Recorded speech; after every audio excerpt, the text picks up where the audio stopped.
Hello, everyone. Welcome to Pairfect, the ultimate lifestyle show celebrating visionaries shaping our world.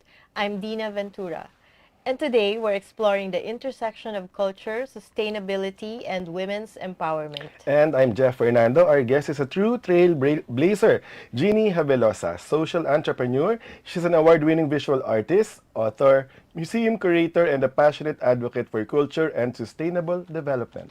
She's co-founded impactful enterprises like the Eon Group, Eco Store Sustainable Lifestyle, and Great Women. She's also earned global recognitions, including the 2018 ASEAN Women Entrepreneur Award. She's also the owner of Banahaw Circle Nature Retreat, a sustainable retreat and ecotourism hub that promotes healing, culture, and community livelihood. Let's hear how she's making an impact and shaping a more sustainable future. Please welcome Jeannie Javelosa. Hi there, Good afternoon. Jeff and afternoon. Nina. Good afternoon. Nice to have you here with me and asking me to be here with you. Yes. Finally, I think the last time we interviewed you, it was via Zoom, no? Via Zoom and specific to the women issues, Yes. Women's Month, right? Yes. oo. Because Jeannie can talk about a lot of things. So Well, many I different think- things. I think we should be able to get our spaces as wide and as open to be able to see new things that we can do to help support things for the positive in our world today, no? Yeah. So tell us about how about your journey from artist to entrepreneur. Oh wow, okay. It's like I have had many lifetimes, Yeah. right?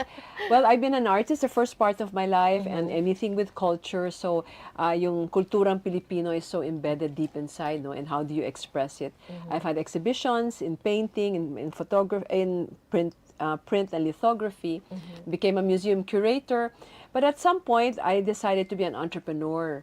And so we started an agency, which is Eon, and it's become now a full-on multi-awarded agency.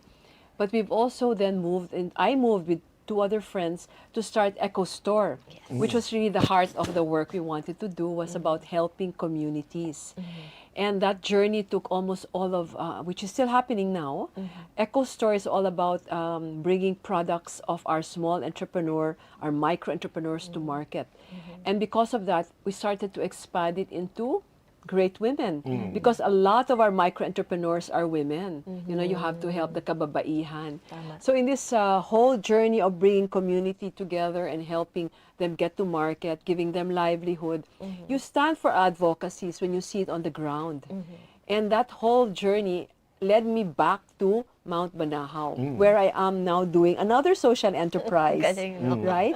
But I have to say, led me back to was because I was actually living in Paris when this happened, and one day I was entering the metro, and I heard the word Banahaw.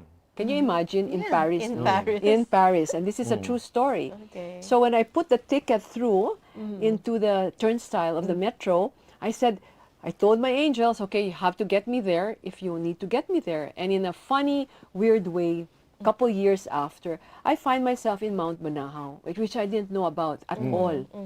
And that whole process, which was parallel to Eco Store, to Great Women, and Mount Banahaw, was all about creating social impact, trying to preserve the local culture, be it in working with indigenous weavers all over the country, or helping our cultural communities have an expression, diba?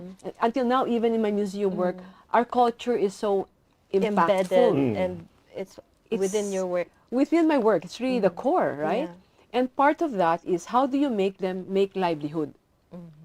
Basically, it's about sustaining livelihood, no? So with Banahaw, it suddenly became sustainable tourism. If in Eco Store and Great Women, we were helping both the weavers, the women producers, getting the products all the way to the market, suddenly when COVID came, I was back in Mount Banahaw. So the funny thing is, I was actually really happy during COVID because I had the whole mountain to walk with fresh air. Wow. And it was So really, lucky. yes, I really felt so lucky, and I felt there was a special reason why that was happening. Yeah. So suddenly nature was the companion during COVID. And because we had really nothing to do there, I had one friend actually who was there, and she said, hey, you know, why don't we just fix the place, which is an old house of the Albulario, you know, the healer. And since I had another place there which was broken up, I said, since we're not doing anything, let's do it. And it was like therapy, right? So before we knew it, some friends would come when COVID started to open, and suddenly a third friend said, you know, why don't we make it something more sustainable, because it would help livelihood in the community. So that's what happened. Okay. So we gave birth to what we call the Banahaw Banahaw. Circle Nature Retreat. And the circle represents not only the structures, but the people who have the same vision, and at the same time embrace the whole idea of community Very nice. development. So that's how it has all come together at this point, the work that I've done, the advocacies I have stood for, the desire to be able to speak about it, because they're all actually really integrated. Yeah. And you're a great speaker. You're able to express it so well. Actually, I talk so much. Hindi, ang galing nga. I talk so much. I should like, slow down. Ma'am, next question natin na Yeah. maraming gusto madinig ang sagot nyo. How do cultural preservation and sustainability intersect sa Southeast Asia? Wow, cultural preservation and sustainability. Yes. That has a whole perspective, because when you look at culture, it is everything we are. How we speak, how we talk, how we cook our food, how we Yeah. dance, how we express, that's culture. And for each identity to be unique, we look at our culture, right? And the only way we can create culture that is sustained is that we practice it. Yeah. Like, we should go to a place, for example, or let's take sustainable tourism. Because at the very core of what makes tourism unique, is the culture. Like, why do people fly all the way to Japan? To experience Because it's the culture. totally different. Yeah. The way they eat, the way they, it's totally different. The same when they go to Madrid, diba? Everybody now is in Japan or in Spain, but the Filipinos. So you want to see what is unique in your space, and we preserve it. Locally, we have all our beautiful churches that we have to preserve. Yes. We have practices. We have indigenous dances and that are slowly dying. Because Sayang. at the end, if we do not stay with it and help it, right, it's going to die. So that's one. You must preserve culture in a sustainable way. Yes. Because even if you did tourism in this like big, huge resorts, right, and you were not sustaining a local culture, then it does not make sense. Or if you go in there to say your nature, but the way you're segregating your waste isn't even clear, or it's a mess when it comes to the cycle of sustainability, then it's not also something that's going to be relevant and impactful in our world today. Yeah. So when you Yeah. got into those, what were the challenges you encountered? For Banahaw? Yeah. No, yeah, and in general also with all Oh the my things gosh. you're doing. Yeah, Like- so it's so sad because you have the very micro entrepreneurs cannot reach the markets. Okay, so it becomes now the issue of farmers don't have farm to market roads. They don't have enough understanding of markets. They don't have the proper accounting processes, Yeah. the post-production. Let's just talk Yeah, farmers. running huh? a business. The businesses. The same with the weavers. They don't have the threads, right? So they end up Supply. just agreeing to any exporter who tells an indigenous weaver, make this purple. But hindi ho pwede yan because the color of the indigenous culture happens to be this deep brown moss in that design of ikat, for example, right? So you can't change it. So you have these challenges in all aspects of that community base. Let's even talk on from Banahaw on a tourism angle, no, the sustainability, Yeah. the training. Well, we took 3 years for housekeeping to understand and how to even put the forks and plates together because they have never done this. You're talking fourth-class municipalities. These are the micro. That's who we work with, right? So they don't understand that we have standards that if it's not going to pass us, who have traveled internationally, who can see how things are to be done, they don't understand. So it's a lot So you have of to training. explain to them talaga. Oh yes, that's why it's an advocacy, Yeah. and it's also business because you have to make it work together, Yes, oo. right? It's deeply challenging. For example, how can you tell the local community, which we continue to do so, that we are also letting our guests enjoy nature. That's why can you make your karaoke decimal please everywhere. And we have friends who now after COVID have started to open up, very many, all around the country there's destination place here, there's a Yes, farm a there, farm, a which is coffee great. farms. And people are training to be entrepreneurs in their own It's great spaces. nga. It's great. But suddenly, there's karaoke next door. Hi. So you have the need for education that if we say we are all in this together as community because we want to create a unique experience, right? Then the local government must be aligned Yes. and must have certain rules about the karaoke. I see this in Mount Banahaw because we argue all the time about the trash. Yeah, they go there, they have plastics. Can we, it's been like this. My goodness. So how when you keep nature sustained when you go to the mountain thinking you own the mountain and your trash is all over the place? It Never doesn't makes go. sense. Oh, it doesn't. So to preserve what we have, and most of what we have can be a culture, a heritage space, a cultural practice, right? The way, for example, no, in Banahaw, I say this because I'm really I'm embedded in that community for now already, and the indigenous songs, the old women are dying. So they And haven't passed there's- it on. They haven't passed it on. The pamumuesto ritual, that's truly cultural to us. And yet everybody will walk to Spain in the Camino. Or they fly to Japan for the Kumano Kodo. And or we have our and we have our own. own. Wow. Right? But how did you find out about those things too, about the culture that's in Over there, Banahaw? in Yeah. Banahaw? Was it something you always knew about? Or kasi Well, parang wala naman siya sa Because mga, it's hidden. mga books natin. Diba? There's research, but it's hidden. Okay. Because Banahaw is very sacred. It's Yeah. like the sacred mountain of the Philippines. Okay. That's the only mountain that can call We can itself call sacred. Sacred. Because only in that space, in that little space of a protected area, there's two mountains. It's called the protected area of Mount Banahaw. Banahaw and Mount Cristobal. Cristobal. That's You've partner. been there. Yes. We were discussing it. Well, you okay. asked me your question. Ma'am, this is totoo ba? Kasi maraming urban legend nababasa natin sa social media. Mount Banahaw is the good mountain and Mount Cristobal daw is the devil mountain. Yes, that's what everybody says that. Totoo Okay. ba? Bakit may ganon? Okay, so that is what the general perspective is. But let me explain, no? That the two of them are like husband and wife. Okay. Yin, feminine, is Banahaw because it has water, and it's a more, from the view, it's like a more soft mountain. Tapos Cristobal is the hard edge. Walang tubig doon. So it's hard and hot. Okay? Now, the spirits of Banahaw, they say, are a little bit more healing.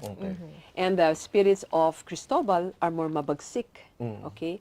So when you go to the mountains and you have issues, you're afraid, you're heartbroken, you have anger, you killed someone or something, right? You go there, remember that what you perceive is your own. So you will attract what you are. Okay. Okay? So obviously, those people who will say, ay, negative yan, ganyan. Well, they must have had some issues inside, their shadow side, di ba? So that protected area, those two mountains, is a protected area, landscape area of our country. That is a cultural heritage. So yung urban legend na yun, kasi talagang mahirap sa Cristobal. Oo, masyado daw. Masyadong Oo. matirik. And the spirits there are very mas matirik and it's very male, it's hot, So that's the story behind it. Okay, ma'am, what's with the water naman? Sa Mount Healing? Banahaw. Oo. Yes. Ang daming they brought it home. Yes. Nagdadala sila ng maraming container. Yes. So the water of Banahaw has been tested to be alkaline level anywhere from 7.8 to 8.6. Not the higher, let's just put it down na in the city here, sometimes 6 yung level ng tubig. Anything below that, or 7, Acidic. 6 something, anything below that is acidic and makes us sick. So the higher the alkaline level becomes, The healthier the it body is healed, right? So it's the same as Lourdes. And here's what's interesting, no? When I was very young and I used to listen to all these the scientifics that have gone there, no? If you look at the radius of Mount Banahaw, the same water that kind of flows through that area, the alkaline level changes when it enters Mount Banahaw, or the water that comes from below. I see. Yeah. Wow. It's anywhere from 8.2 to 8.6. And that's why people drink it, because they get healed. Yeah. Right? They feel better. They Their feel bodies better. feel better. They make panata or novena. That if my mom gets well, I will climb the mountain. Mga ganyan, may mga sagradong lugar yan, okay? Daming stories na ganyan, no? But the water itself is healing. And so they take it home, right? And it won't change. It doesn't change because the faith is already put in there. Jeannie, let's continue with that story after a short break. This break is brought to you by Meralco, ang liwanag ng bukas. SM, we've got it all for you. Smart. Live more today. Union Bank. It starts with you. Usapang OFW is the show that honors the journeys of our modern-day heroes, our OFWs. Join Chingmi Fernandez, John Dodson, and Rafi Ayang every Tuesday and Thursday at 3 p.m. to hear the real stories behind the sacrifices. Watch it live on Daily Tribune's Facebook page, Tribune now on YouTube, and Daily Tribune Official on TikTok. Want to hear from thought leaders shaping our world?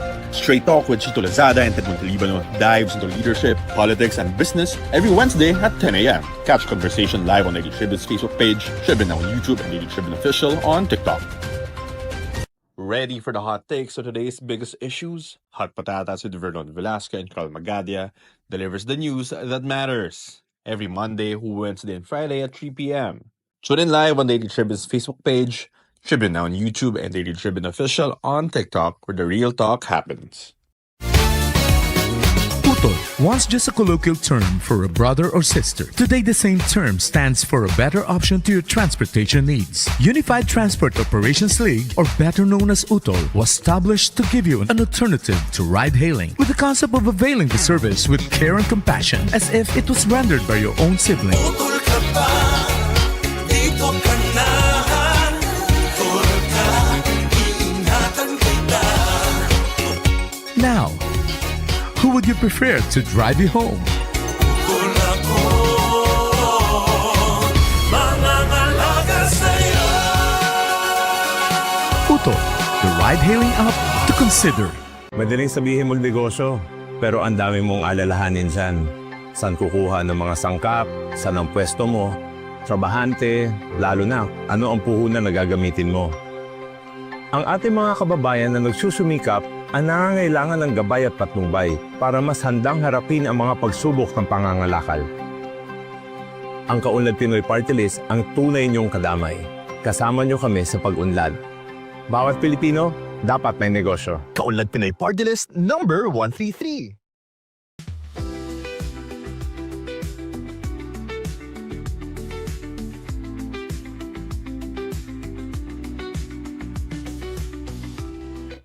And we're back on Pairfect, still with Jeannie Javelosa. Ma'am Jeannie, napaka-interesting nung kubang questions natin kanina. And then, napakarami pang urban legends pagdating sa Mount Banahaw. What's with Holy Week? Bakit pag Holy Week, laging ang daming tourists, ang daming bumibisita sa Mount Banahaw? Well, Holy Week is considered the celebration of the Passion of Christ under the Catholic religion, right? So when you look at Banahaw, and the mountain being the church, and the people go there of all walks of beliefs. We have Catholic, animist, Muslim, anybody with panata, anyone na nag-channel, UFO, whatever, will go to Banahaw, right? But during Holy Week, the Catholic and the Christians go there to really reenact through the sagradong lugar or the sacred sites, the whole path of Christ. Kaya meron kang husga. You start off from purification, right? Then you go into presentasyon, then you go into husgado, hanggang sa kalbaryo. And then you go to kinabuhayan, the resurrection. So you follow the way of Christ. So the pilgrims, who go there are always about praying. So they would sometimes have a panata, even 2 weeks before Banahaw. They start camping on the sites already, and they start their That's prayers. allowed. That's allowed because that is precisely what Banahaw is about. It is a place of pilgrimage. I see. So you have talagang busloads. Actually, at some point, the city of Dolores, where Banahaw is located, no, and Santa Lucia, the barangay, you can't anymore bring cars up by that time or jeeps. You'll have to walk. Like 2 weeks before Holy Week, it's really Maybe a week really. It really gets packed. Puno. Punong-puno. Now you add on the nature lovers, Yeah. those who are selling products, you know, the economy of tourism that is there. You have everybody like I know there was I think if I'm not mistaken last year 1 million. 1 In that million. place, 1 million cramped in there. Can you imagine the activity of support of tourism that it helps them for economy? And that's really the only time it's so packed, okay? And they go through the mountains and then they pray. To the point that sometimes the sacred sites, you know, you can't even walk anymore. You have to like inch your way. And you're talking the first sacred Pamimwesto, 246 feet down stairs. Can you imagine full of people, right? And then the next is Husgado. Ay, there's a whole ritual that Wow, goes that's there. something to see. It is something definitely to see. You add pa there the photographers and the news people and everyone else, right? And here's something that I got so shocked maybe two Holy Weeks ago, no? May isang babae na may panata siya. She has a novena to bring all her collection of santos. Santos as big as us. Some Life size. small, like that. 100 or more. Wow. All the way up in the mountain. Can you imagine everyone who Binitbit niya talaga. parang it became an exhibition, like a church. Yes. Everybody goes to go like that. They all pray in their favorite saints. Ganon. But I go, wow, she made a panata. At the same time, over in one corner or one grouping would be doing the passion. Diba? They sing beautiful songs.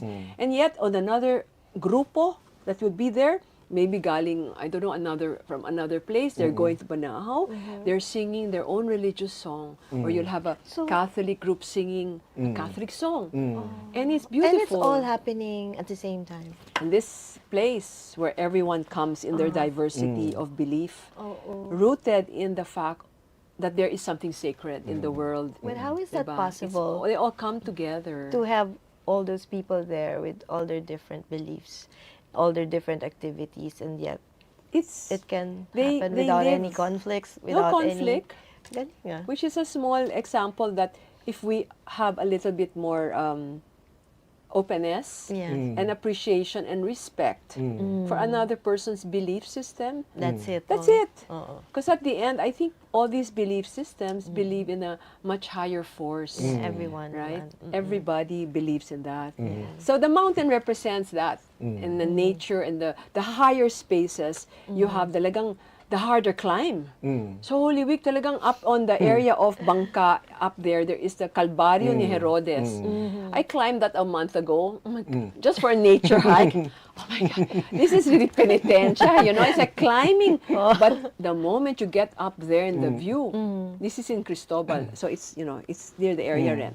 You get up the view, you have the 360 view of the whole area. What's up there? Is it... Oh, there's the statue of Christ, the Virgin, all the statues are there. And then there is different parang stations of the cross. But talagang they cut the rocks to climb. Oh, Galing. yeah, it's grabe.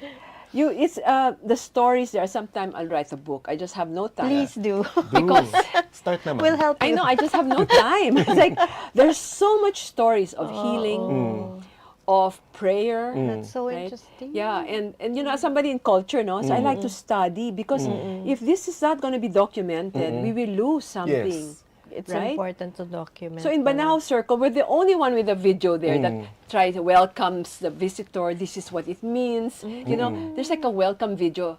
All the guests are forced to watch. Or else, if not, they Yes. won't even know what's that stone doing there. What's that? Oo nga. Why Everything is there a has candle? meaning. You know, everything has meaning. Ma'am, one more sundot. Sige lang, go. The discussion of Mount Banahaw is never complete without anting-anting. Yes. Right. What's with Holy Week? It's the best time daw to restart or reset your anting-anting in Mount Banahaw. Yes, actually, not just Holy Week. Anytime. Anytime you're Anytime. there. Yes, but because, you know, Holy Week is like that big celebration, the big event that happens the whole year, diba? So, anting-antings are the power stones, wood, right? That when you pray over it, it could also be like your crystal, if you like, or your glass of water. You put your energy into it, the power, right? It is charged. And it is your belief system. So the anting-anting started often during the time of the 19th century, when the colonizers started to try to change the traditional belief system. All the albolarios ran to Banahaw. So the Guardia Civiles could not go after them because it was lush rainforest, jungle. Wow. Okay? They had anting-anting, their herbs, their power, ganon. So through the years, Banahaw was also known as the Power Mountain because of the anting-antings. The soldiers would go there. A lot of political people go there actually because they know not only is I it didn't a know that. voting block, but because of the sense of power, right? So this represented power. It would be power in the spiritual. Okay, so then they would go there to charge it in the waters that were higher in energy, and to charge it in a space where the quantum field, where the frequency was so much higher. That's why Banahaw is known for the amulets, the anting-antings. It's the energy. It's the energy and the faith that goes with it. So that's the answer there. Okay. What about the UFO? Oo, ma'am, UFO. Sabi Yes, mo nakakita UFO. ka. I have seen UFO there. Oo. And I say this with no weirdness because it is a reality. They exist in another dimension, right? And I think a lot through the years of people, and I know that there's a UFO track in Banahaw that have really had sightings, especially in the early 70s. There were groups of people who I know, and then it moved to 80s. By the late 90s, I was kind of joining them in that area, and really, there is, because the energetic field is very high, they are saying that there are portals in the spaces of Banahaw. I know one lady, she channels that underneath Banahaw, and I've seen in astral travel, huge cities underground, and cities that are like a different dimension, okay? And can we say that those are also unidentified essence of beings, no? There have been crafts that have been seen around, and You've seen one? I have seen one, yeah. I actually really saw one, and I freaked out. Kala ko I couldn't breathe. What happened? It was one time after dinner. I was with a daughter, a daughter of a friend. She was 12 years old then. It was maybe early 90s. On the balcony, you're full, so you're just looking at the night sky, and then suddenly there's like a vibrational hum, and then from the right all the way to the left, it's like these circular lights were like going around, and like, I like literally parang, because it was Could like, not breathe. I could not breathe, and I know that I was not dreaming, because the 12-year-old looked and goes, "Mom!" She screamed, then she ran inside, and until today she goes, "Ito Jan, ganon." I go, yeah. I mean, the two of us saw that, and it was very, very clear. Then it just disappeared. Yeah, the lights were going around like that. Makes There you are also wonder. lights around. Then in the 90s, we didn't have a lot of, like now Elon Musk has everything up there, diba? So now it's parang, that's really man-made, But there were always positions that would dance and shift. Next to one of our structures in Banahaw Circle, 4 people already have seen. It's like bright lights, orbs, okay, orbs that are there. There are Japanese groups actually that go to Banahaw Just looking to- for blue fairy lights that are like orbs. Because the ones that are smaller, that are blue, are like, they're supposed to be fairies. They follow them into the forest, no? So that's many different levels, okay? Because you have the fairy folk, the mga laman lupa, the fairy folk. Then you have angelic level, and then you have the ETs of other dimensions. So, Extraterrestrials. yeah, and there are some intraterrestrials too, right? So, wait, I made that up because it's there inside, underground. under of this planet and of this Earth, but in a different dimension, diba? So, it's Okay, wait a only minute. scary because we don't know what it is. But for those who have extended their, they've opened their levels of consciousness. They either hear the voice, they hear the, like I was very clear when I heard that voice, and I don't think I'm really crazy. You're not. Yeah, so when you look at it now, it's becoming so open. And in the next 2 years, with great intensity because of astrological energies that are here now, planets are the moving. planets are giving us a real push at expanding our consciousness and growing open. So, interesting times. You just have to open yourself to it, right? Don't resist. Oh no, you shouldn't resist, because if you resist, what you resist will persist. And what persists might be negative and Yeah. dark and I have scary. a question diba? because you know you were talking about those abilities. That's not Yeah. usual for everyone, Yes. right? Because you've talked about astral travel, you've seen all these beyond the human eye, Yes, diba? yes. Can you tell us about that power of yours? My power, a power which everybody has.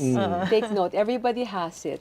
It's just that they're afraid, no? And I know so many, they all converged in Banahaw, believe me. Those people with this gift, they will inevitably End up there. find up their way there as a healer, as a reader, as a manghihilot. I mean, literally, have seen the gamut of this, no? When I was very young, 16, I was 16 actually, I saw myself out of my body, okay, and so I thought I was dead. And it began the whole journey because when I found myself out of my body, there was no fear because I was like looking at the light bulb and there were spider webs around, and I was like, oh, how beautiful the lace. And I was like bumping. I go, this is so weird, but I'm bumping on the light bulb.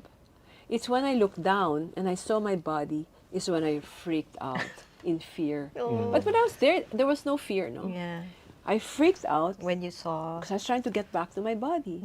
And that began na parang, what was that?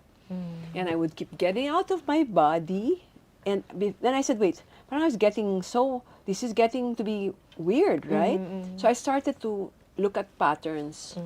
And I noticed it would happen all the time during full moon. And or the new moon, the cycle. So I started to study that part in a way, being conscious of it, no? My dreams were very solid. I would see past lives. And when I was still young, I used to do tarot cards. I would read your palm, yung ganon. To a point where high school na and college, I would get upset because I wouldn't enjoy a party because I'm reading everyone's palm. Diba? Yes. So I said, parang there's something wrong with this and people think you're weird, diba? So at that very clear space in my life, when people were really saying you're kind of weird, you can go off you can go off as a healer, do whatever. And of course, my whole family, they were very Catholic, diba? And this is really off. Work of devil effect, yeah, okay? So Wow, you had that to go through that. made it very clear to me that I needed to succeed in the world. In what the world understands as normal. But this other side of me never left, to the point where I started to do readings for people, and I said I would use a chart because I needed something kasi to enter. Kasi hirap minsan mag-read lang ng vibrations because sometimes you have to climb your wall, it's closed, there's a butas here, it's very hard. It's very tiring. It's like climbing a Mount Banahaw. Exactly, right? Sabi ko, naku, I need an instrument, ba? And then while I was also doing all my other stuff, and I'm just reading, I'll just say something. Sometimes I'd see the soul of the dead person next to you. So I said, Aba, they want to come in as medium. I go, parang, wait, no. I don't want to be a medium. It's very clear, no? So I said, I needed to have something to kind of root me. Yes. And I started to do astrology. Right. I never really studied it. I would look at the chart, I'd look at you. Of course, I know the very basics, no? And then I would hear. Then I talk. That's how it began 40 years ago. And you're still I do it Do regularly. I have an international following. I was already doing online before COVID was online, right?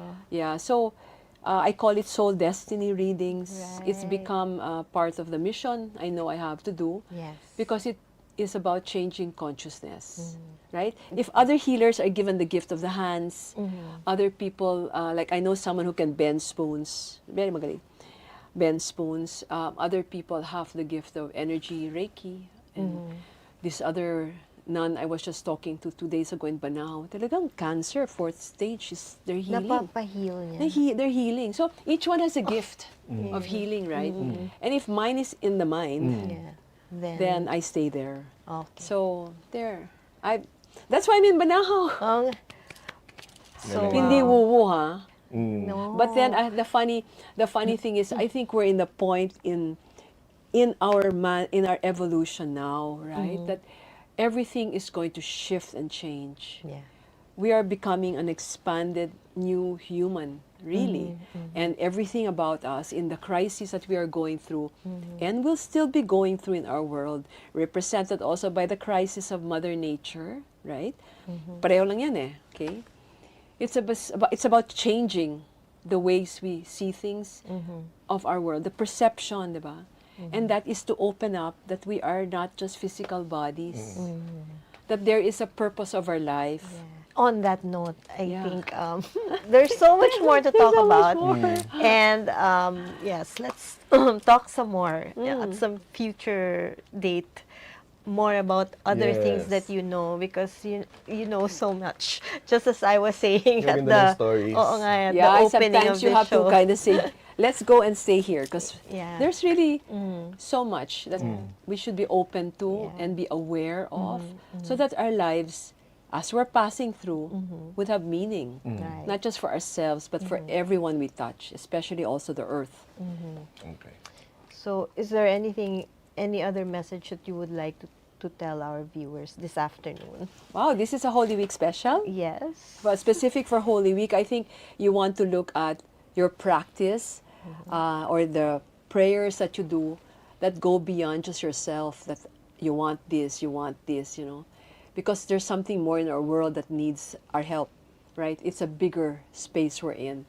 So the panata, you know, the way Christ looked at the process of what he was doing that we're following during Holy Week, we look at the light. We look at the fact that he actually resurrected. We look at that.